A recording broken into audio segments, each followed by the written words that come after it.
Assalamualaikum. Sampurasun kumaha daramang sadayana.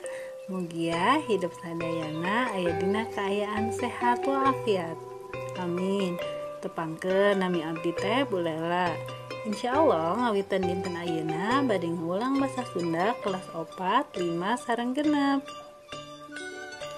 Mugia urang sadayana tiasa diajar sasarengan pikeun ngalestarikeun kabudayaan Sunda.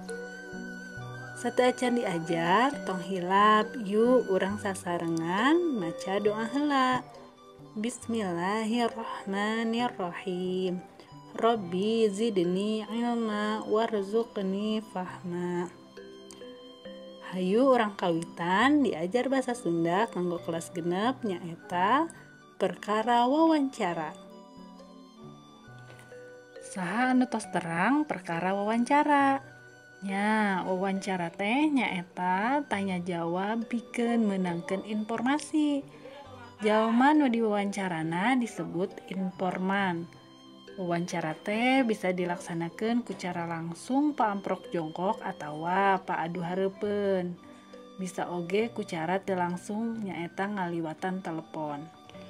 Dina nyusun padoman wawancara teh digunakeun rupa-rupa kalimah pananya. Naonnya ari kalimat pananya teh? Kalimah pananya teh nyaeta kalimah anu gunana pikeun nanyakeun hiji hal, barang atawa kaayaan ka jalma lian. Tur miharep jawaban. Ciri utama kalimah pananya teh nyaeta ngandung lentong akhir pananya. Dina basa tulisan biasana ditungtungan ku tanda pananya. Contona, dari teh murid SD kelas genep, jabati eta kalimah pananya dicirian ku ayana kecap pananya saperti naon, saha, mana, iraha, kumaha jeung sabaraha. Contona, naon anu dijual ku Mang Soleh? Tah ayeuna ku hidep baca jeung petakeun wawancara anu judulna Pak Apud tukang kiripik sampe.